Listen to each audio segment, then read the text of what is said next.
बारिशों का मौसम शुरू हो चुका है। ऐसे में तरह तरह के पकवान मुख्तलिफ सब घरों में बनते हैं। पकोड़े तो लाजमी ही बनाए जाते हैं। पकोड़ों के बगैर तो बारिश का मज़ा ही नहीं आता, लुत्फ़ अंदोज़ नहीं होते। तो ऐसे में ऐसे करते हैं कि मैंने सोचा कि कुछ नए से स्नैक्स आप लोग से शेयर किए जाएं, जो पकोड़ों का भी मज़ा दें और स्नैक्स का भी।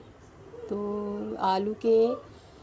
आलू और बेसन के स्नैक्स की रेसिपी मैं आज आप लोगों के लिए लाई हूँ, जो बड़ी मज़ेदार है और गरम गरम इसको खाएंगे तो बड़ा मज़ा आएगा। बारिश हो रही हो, खूब मूसलाधार बारिश हो रही हो और ये वाले स्नैक्स बना के आप लोग खाएं और बारिश से लुत्फ़ अंदोज़ हों तो बड़े मुख्तलिफ़ होते हैं। बड़े अच्छा लगता है बारिशों में ये अपनी रिवायत से ज़रा हटकर कुछ हो जाए, क्योंकि पकोड़े तो उमूमन बनते ही हैं। तो चलें स्टार्ट करते हैं इसको। क्यों पकोड़े वगैरह स्नैक्स बनाना बड़े मज़ेदार से, क्रिस्पी से और खुशनुमा से स्नैक्स हैं। ये आलू और बेसन के स्नैक्स हैं। तो चलें इसको स्टार्ट करते हैं कि कैसे बनाएं। तो इसके लिए मैंने 2 बड़े साइज़ के आलू उबालकर छीलकर उसे मैश कर लिया है। एक बाउल में मैंने ये मैश करके आलू ले लिए हैं। तो मैं हबीबा हूँ और वेलकम करती हूँ आपको अपने चैनल मेरे घर के पकवान में। अगर मेरी वीडियो आप लोगों को अच्छी लगे तो इसे लाइक ज़रूर कर दीजिएगा। चलें इसमें अब देखें मसाले डालते हैं। अब मैंने 3-4 के करीब छोटी वाली हरी मिर्च जो होती है बारीक, वो चॉप करके डाली और आधी गड्डी हरा धनिया का ये बारीक चॉप करके ये डाल दिया है, मैंने इसके अंदर शामिल कर दिया है। अब इसमें और मसाला जात डालेंगे जो इस बैटर को मज़ीद चटपटा और चटखारेदार सा कर देगा। ये भुना हुआ कुटा हुआ ज़ीरा है, ये ½ टी स्पून डाला है मैंने इसमें। ये भुना हुआ कुटा हुआ धनिया है, साबित धनिया, ये ½ टी स्पून डाला इसमें। और ये कुटी हुई लाल मिर्च है, ये 2 टीस्पून जाएंगे इसमें। बड़ा चटपटा सा और चटखारेदार सा स्नैक्स है ये आलू और बेसन का। इसमें हल्दी 2 पिंच के बराबर डाल दीजिए। और अब देखें और क्या मसाला पड़ता है इसमें। नमक हस्बे पसंद, क्योंकि देखें बेसन और आलू के स्नैक्स हैं, बेसन में भी नमक पड़ेगा, तो इसमें लिहाज से नमक डालिएगा कि जितना आप लोग खाते हैं ½ इसमें कर दें और ½ उसमें। ये 1 टीस्पून चाट मसाला है, ये होममेड चाट मसाला है, इसकी रेसिपी बाद में शेयर करूँगी। 1 टीस्पून अनारदाना है, वो भी मैंने इसमें डाल दिया है।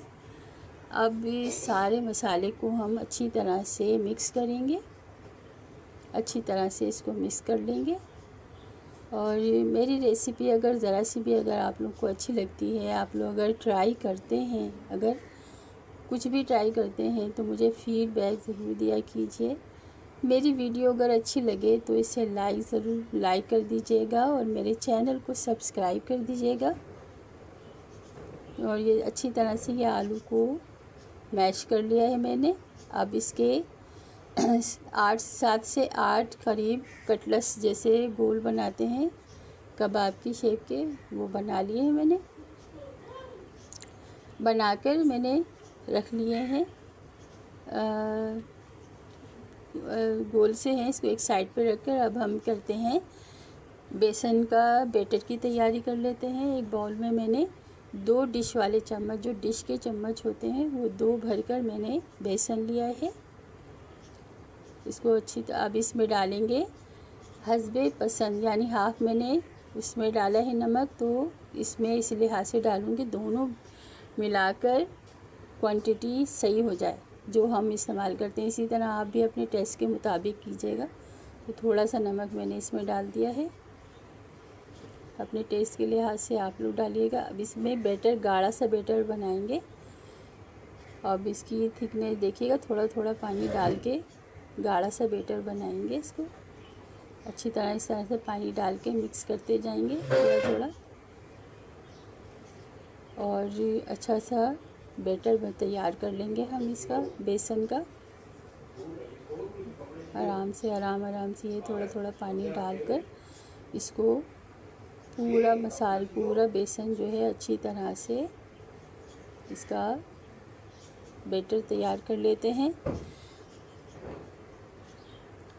ये कटलेट्स बहुत ही मज़ेदार हैं और तैयार गरम गरम जब खाए जाएंगे तो इंतहाई, और इमली की चटनी के साथ आप इसको खाइएगा तो बड़े मज़े के लगेंगे। आप मेरी वीडियो को वॉच ज़रूर किया कीजिए ताकि मैं भी, मेरी हौसला अफजाई हो और मैं भी और आगे से आगे बनाने की कोशिश करूं।